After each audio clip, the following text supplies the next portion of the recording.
Welcome to episode 639 of the Barcelona podcast, brought to you by the Blue Wire Podcast Network. I'm Dan Hilton, and we quickly go from excited about things happening in the Champions League to being pretty frustrated about things happening in the Liga. This is going to be a title race for the ages, and I say that in the best ways and the worst ways. If you watch anybody else around the league, the other contenders in Real Madrid, Atletico Madrid, Athletic Club, well, not Atletico Madrid for the last month, but also not Barcelona for the first month. It feels like there are teams that should be pulling away in the Liga, but between the big three plus one, it has not been the case so far. And Barcelona, instead of creating more distance, they do the opposite, and they leave the door wide open for Real Madrid and Atletico Madrid. This was, for me, not to spoil the fifth headline already, the most frustrating game of the season to watch. Was it the worst game of the season? Let's make that verdict at the end, but it was certainly the most frustrating game of the season to watch, and I totally understand if in great frustration, you may be watching this by not being a Barcelona fan, and you're watching this out of pure hate of the Blaugrana, or you're a Barcelona fan who is just trying to find positivity and solace. I'm going to try to sprinkle in some good things here, but this is largely going to be a pretty negative review where we try to figure out if this was issues that happened in just this game, or we're talking about a bigger picture. For bigger picture ideas, La Masia talk, feminist stuff, and a lot more fun, subscribe to the YouTube channel. That is the easiest, cheapest, biggest way to help me, as low as $3 on Patreon. That's also a big help. Or getting something off the merch store, whether in the holiday or with the money that you're going to be getting for the holiday season, hopefully over the next few weeks. The merch store is another way to directly help the Barcelona podcast and the community grow. All right, without further ado, let's unfortunately get into it. The 5 headlines from Barcelona's 1-0 loss to Leganes. Headline 1 is Leganes Leads. As much as there was fun and festivity, of course, Leganes bringing the pickle and the cat out there at home in Montjuic should have been a home match for Barcelona. Remember, until last month, they had not lost at home this season. That was a fortress for them, even though it was Montjuic and not the new Camp Nou, the stadium that'll be hopefully opening in February. But Leganes didn't seem to care. Again, they brought their pickle and they brought their energy. 3rd minute, Munir finds some space on diagonal, essential for Inaki Peña to make this save here as Balde was making up the space for the block. So while Inaki Peña started this game with a save, the next minute, there was nothing he could do on the goal here. The goal scored by Sergio, the captain, who spent a lot of time, captain of Leganes, but spent years in the 2nd division, and finally getting his chance in his 30s at the top flight. Exciting for him, and this honestly is one of the moments of his career. Other than helping his team get promoted, this is one of the biggest moments, I think, of his whole career. This wide open header, though, so didn't really have to do much, just had to get a head on it at that near post because Eric Garcia got tripped up. So do you blame Garcia for not getting around the pick? Do you blame him for getting tripped up there? Do you blame the officials? And we'll get to them later on in this game, I promise. But do you blame the officials for not flagging the fact that there might have been too much contact there? Was there too much contact there? Either way, VAR says there wasn't, the ref says there wasn't, and Sergio is left wide open to head that one in to the back of the net, and Leganes get their goal. It's the 4th minute, though, so I can say, egg on my face. You can join me on Big Up for all of these watch-alongs, for the highs and the lows. But on the watch-along on Big Up, you can ask everybody. I wasn't panicked at all. I said, probably very naively, it's not like I've been watching this team for 20 years, but I did very naively say that, hey, it's the 4th minute. Barcelona have 86-plus minutes to find goals, and they will certainly get on the front foot. And the first 8 minutes or so, it didn't look like they were getting on the front foot. It didn't look like they were going to create many chances. Pedri, I'll say the one negative thing I have about him in this game, he started a bit heavy in this contest with his passing to start. He overshot almost 3 times in the first 8 minutes. Barcelona were also giving the ball away in the first half, and I think that really is what does lead to this first goal for Leganes. That Barcelona were not taking care of it in their own half of the field, but then the rest of the game was pretty much played in Leganes' half of the game. By the 10th minute, it was much better from Barca. Balde's cross gets to Raphinha, and he gives it to Lewandowski, who gets stopped on the doorstep. This is a big moment. Of course, we thought it would be a moment that Barcelona had many more of, and they did. But looking back, maybe Lewandowski should have got this one, but I don't know. If I had said at the end of this game that this was the worst chance that Lewandowski missed of the day, I would have said, all right, that's not so bad because of the stop. But as we know, poor foreshadowing here. 17th minute, a scare for Lamine Yamal, follow through by Neu on the ankle. A little twist there, you can see it on the replay, but he was able to walk off under his own power and was able to not only come back into the game, looked like he asked for a sub before halftime. It never came, and he also still played almost the full 90, coming off late in the contest for Pau Victor. But I don't know, hopefully he's okay. By the time you're seeing this, we probably have an update. And fortunately, I think for him and Barca, there's no midweek game this week, no Champions League to worry about. So he's got the full 6 days now, I guess, to prepare for Atletico Madrid. Leganes also, not just on that tackle, but they were kicking the living daylights out of Barcelona. Raphinha was kicked a few times in the first 25 minutes that were frustrating. At that point, I think the ref probably should have thrown a yellow out just to kind of keep Leganes in gear, not let them know that even though they were on the road, they could kick the living daylights out of Barcelona and get away with it because, hey, a little bit more foreshadowing. I'm not making excuses here, but they got away with quite a bit. This is just about the state of the game and how fun that was to watch. They were just kicking Barcelona, goals or not, missed chances or not. 27th minute, maybe a foul on Lamine Yamal, but definitely not a foul on Olmo with a 2-footed tackle. Again, more frustration for me for the referee. Then the 29th minute, another one. How did Altamira not get a yellow for his tackle on Balde? If you're going to give a yellow to establish the game state and say, hey, we're not going to take all this nonsense from you, Leganes, it's a 29th minute tackle on Balde. That had to be a yellow, and it wasn't. And I think that just continued to allow this game to be a slog and to continue to just be, poor all around. Headline 2 is Lewandowski and Olmo don't finish. As much as I just talked about the referee, and I'll continue to talk about him throughout this match, it was on Barcelona. We know that. It was on them not finishing, and a little bit on who's probably the man of the match in Dimitrovic, the man in net for Leganes, because in the 33rd minute, Raphinha hit the crossbar after Dimitrovic got the slightest of touches to push it over. It was a wonderful through ball from Kounde to Balde, and Raphinha made the near post run. That's how you score goals. And the goalkeeper sometimes is just good enough. You have to take advantage of some of those opportunities, but you have to take advantage of the ones where Dimitrovic wouldn't have got to them. Which, talking about the 34th minute, Lewandowski with a weak effort on goal, again, less than a minute later. He had space and a wide open net, but didn't get enough on it. He let the ball drop, but he caught it leaning back, and the ball hit the ground, lost all its speed. This one too easy for the goalkeeper just to snatch up. Then a minute after that, Lewandowski again. Tapia sliding in with the block. And yeah, good on Leganes. I guess fair play to you because defensively, they did allow Barcelona to have chances, but they also blocked a whole heck of a lot of shots as well. 44th minute, Pedri, very tricky player. At least we got to watch Pedri in this game. One of those silver linings. First, the fake backwards, then the dribble through two. So he basically pivots and then turns around with two defenders kind of going on those two different side lanes to him. And then the back heel pass as that play continued on to Raphinha to set up Lewandowski again. Pedri should have had not only one assist or two assists in this game, but he should have had some secondary assists as well. Wasn't meant to be. Right before halftime, Leganes loses Tapia, and Barca looked to lose Lamine Yamal. As I mentioned, he did ask for a sub-off, but he was able to continue. At the stroke of halftime, Miguel missed wide. That should have been two at that point for Leganes. So they do miss that shot, and Barcelona do dodge that bullet there. But as we know, on the other side, this is why they lost this game. Olmo misfires. Pedri in for Lamine Yamal making the central run. He cuts it back to Olmo, and Olmo wasn't even close on this one. These are the ones in this match that you have to make your own luck by putting it on frame. For them to have just 4 shots on target out of the 20 shots, that stat, if you want to talk about to give away my big picture idea here of whether I say this is just a one-game issue or a bigger issue, this is a team that was probably converting more than they should have been converting and making the most of their chances earlier in the season. You'd figure that the median or the average this season would go back to somewhere in the middle, but this is on the opposite end of the spectrum where they could not hit water if they fell out of a boat today. And a number of players, Lewandowski, Olmo, especially in that first half.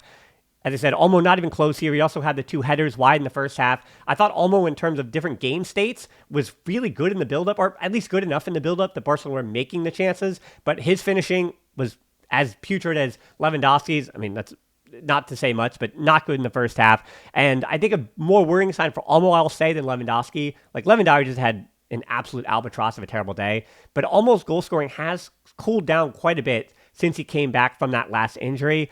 And I do wonder if the starts and stops of him with those injuries, as he's had throughout his career, that's kind of been an issue where when he gets into form, it's all working out for him.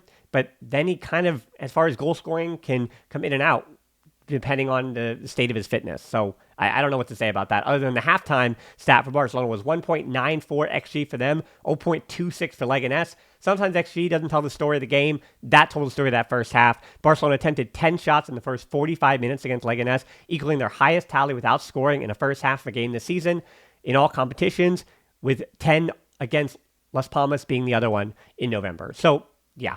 In the first half, you knew it was frustrating, and it continued on for the second half in a way that Las Palmas wasn't great, but at least that game, Barcelona found the back of the net.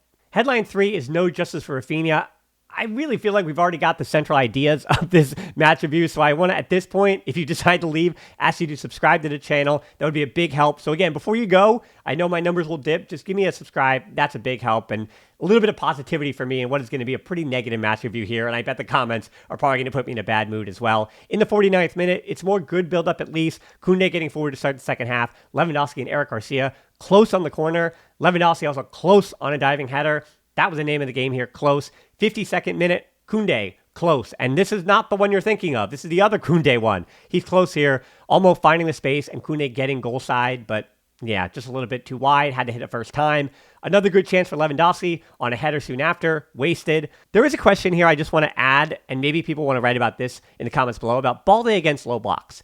Because it seems to me this season, and some very smart people kind of agree with me on this, that Balde has been more influential and effective this season against better opponents than he has against low blocks. There's something about his game. We talked about his talent and the way that he would prefer to come in the middle when teams are playing a narrow low block in the middle. It does neutralize some of what Balde can do in a position that you'd like to probably have Alex Valle, because we see what he's doing for Celtic in the Scottish division, where many teams, or most teams, are sitting in that low block against Celtic. So this is a kind of a situation where you watch what Alex Valle could be, and you think about the role that he might be playing in a game like this, where Balde doesn't necessarily do that. That's also not Gerard Martin, who's going to play that game against a low block, and then Hector Ford is more natural on the right side. So I don't know. That's a thought that I'm putting out there, and I'd like to hear in the comments below what people think. Now in the 60th minute, all right, here's the consternation. I said against Dortmund, and again, I will reiterate a million times over, I feel like I've built up credibility over the years by telling you when I think it's not a penalty, or there's not a conspiracy against Barcelona. And I'm not saying there's a conspiracy here, but in the 60th minute, just like that Kubarsi penalty that Dortmund was called for them in midweek, this is one of the more puzzling ones I have seen. I'm talking not even this season. I'm talking years. Like, this is one where I'm watching it back and I'm saying, how is this not a penalty? Unless you're going to tell me after the fact that VAR said that it must have gone over the line before Raphinha is brought down. Raphinha was pulled to the ground. That is a penalty. You watch the super slow-mos that VAR is watching, that is a penalty. I don't know how it's not a penalty if that ball was said that it stayed in bounds, and the fact that there was no goal kick before that called back, it's not making sense to me, and I think that's a bad job by Alejandro Quintero Gonzalez. I don't think it's conspiracy. I just think it's really bad by him. It's really bad by VAR to not check on that and have it overruled, because I think that is certainly a penalty in this game. That is not why Barcelona lost this game. I'll give you my ranking of the reasons why Barcelona lost the game with our fifth headline, but this is not the reason, but it is certainly a reason I think why Barcelona lost at least 2 of those 3 points, because this should have been a penalty here. 65th minute, I said I built up my credibility because I tell you that penalty that people were saying that should have been called for Kounde, not a penalty for me. I think he goes down a little bit too easy. There's also the trailing leg that brings him down, and the first leg winds up making contact with the ball by Oscar Rodriguez. So that's not a penalty for me, but the 60th minute one on Raphinha certainly was. Headline 4 is Kounde can't finish. Here come the subs in the 66th minute. Fermin Lopez and Ferran Torres on for Lewandowski and Olmo. Those were definitely the right choices based on game state and the way that those two were playing. Hey, if they didn't bring their scoring boots, some people even argued they should have come out even earlier, but 66th minute, I feel like with the amount of possession that Barcelona had, with the amount of chances they were creating, those players had already kind of found the game, and having to have to restart and inject the game with their energy, it's kind of tough to do against a low block more than it is against a more wide open game like it was against Dortmund. So while Ferran Torres, I think, found the game very quickly, obviously, against Dortmund, it was a little bit tougher for him and Fermin Lopez, but it was tougher for all the subs and everyone to come into this game against a low block, because against a low block, it does take a little bit of time kind of to gain your rhythm in a game where, again, by that time, Leganes is also trying to slow the game down and take more time and engage in the dark arts and all those things. 73rd minute, Pedri to Raphinha, to Ferran Torres. What an insanely good game from Pedri. I say it again, I would have almost given the man of the match to him. This was one of the better games from Pedri, I thought, this season. Looking at that entire 90 minutes, there was one instance, I think in the first half, when Balde rightly threw up his arms and was frustrated that Pedri did not continue the switch of play. That was really the one moment. I think Balde was right to be frustrated there. That was like the one moment in the entire game where I didn't think Pedri made the right choice. The thing I love most about him is that he makes the right choice, and he makes it quicker than almost everybody else. How quickly he turns and decides where the ball needs to go next is just exceptional. And this was a joy to watch Pedri in this game, and a real frustration that his performance, and I think some of what Raphinha did in this game, I thought he was also positive, did not match what everybody else did. Because even Eric Garcia, I thought he had a really good game with the exception of the goal. But because he had a role to play on the goal, it's hard to say that Eric Garcia had a good game. He also misplayed like one header late, but yeah, I think it was a good showing from Eric Garcia. But from almost everyone else in the squad, Kounde included, it's hard to say that anybody was positive. 74th minute, Kubarsi and Gabi, more subs on for Eric and Lamine Yamal as Leganes get their first yellow finally in the 74th minute. Let me roll my eyes directly into the back of my head on that one. Took 74 minutes for Leganes to get a yellow. 79th minute, this Kounde miss, that was painful. Very rarely do I actually put my arms up and in exasperation and say, I cannot believe how Barca didn't find the back of the net. This was that chance here. The fact that Kounde didn't even get it on goal. It was one thing if Dmitrijevic had saved it, but this one goes wide. And the back heel from Ferran Torres, the one time they set him up, this has to be scored by Kounde. This is really frustrating. And I know, as he's been with his defensive mistakes in the past, he's going to be accountable to this. And I mean, what more can you say, right? The players are going to be accountable in the postgame, and you know the coaches are going to be not apologetic to them, but say, hey, we missed our chances. This is on us. And it is. The players missed their chances today, and that is just absolutely killer. Then headline 5 is worst loss of the season. I do think it is. Let's finish this game with not even highlights, but the lowlights. 80th minute, Castro for Pau Victor. 87th minute, so I do skip ahead there as the game was nearing its final moments because Barcelona just, with the subs I said, they weren't all connecting, whether it was Fermin or Ferran Torres and Gabi with the players that had already been on with a little more tired legs. There was just a break in rhythm. Leganes also breaking up that rhythm by taking the ball out for a while on a throw-in or for some cramp or injury or something like that. So 87th minute, Barcelona, they were, at this point, just sharp enough with their passing. Finally, they get one back in the box, and Pau Victor skies it over. 93rd minute, final attempts in open play. Barca just doesn't have the ball bouncing their way on any of those deflections. A little bit of luck for Leganes helps as well. Late free kick for Raphinha, but by that time the game was over. I was joking on the feed, on the watch along on Big Up. It would have been great in that moment if Lionel Messi was disguised as a ball boy and could have called Fermin Lopez, to take a cramp or something, an injury, or to check on his tooth, and then he could have flipped on the Fermin Lopez jersey because they're about the same height, and then snuck on the pitch and scored a free kick for Barcelona. I felt like that was the only way that Barcelona was going to score at that point late in the game. No disrespect to Raphinha, but it was also the free kick was a little bit too close to the box, so there really wasn't enough space and time for that ball to get over the wall and then to curl back into the goal without Dmitrijevic getting a paw on it. So you always knew that that one was going over. And I don't know. There were cynics who said that in the 4th minute, they knew that Barcelona was losing this match. I'm never going to subscribe to that. I'm never going to agree to that because Barcelona created way too many chances. And so when we talk about the excuses today, I think one, Lewandowski misses are killer. That guy should have a brace in the first half. And when I think back to this season, Lewandowski, if Barcelona win the Liga, he's going to have a big hand in it. He has more goals in the top 5 leagues than any other striker in domestic competition. Lewandowski has been sensational for Barcelona and a big reason why they're at the top of the table, well, as of this very moment, the top of the table in the Liga, and that could be gone by the time you blink. But at this very moment, Lewandowski has put those goals in to help Barcelona, but this was his worst game of the season. They needed him to convert, and he didn't. That's really frustrating. If that means we have to have a bigger conversation about Lewandowski, maybe we do. Let's see what happens against Atletico Madrid, because I think he's going to start for that one. So let's see what happens against Atleti on Saturday before we have this huge referendum this season, at least, on Lewandowski, because he's been really good putting the ball in the back of the net. 2 is Kounde missed. That's the other excuse, is that Kounde can't miss that one. It's wide open. It's late in that contest. You got to put that home. The third one, as I said, how's that not a penalty when Raphinha was brought down? That's just awful for me. I don't know. Again, that's not why Barcelona lost this match. There's no conspiracy or whatever. Barcelona, it's not a conspiracy that Lewandowski and Kounde missed their chances and Olmo was missing his chances, which, by the way, is excuse number 4, is that Olmo was missing his chances. Other than that, really no other excuses. 5 might have been a little bit of an injury to Lamine Yamal, but he still had his moments.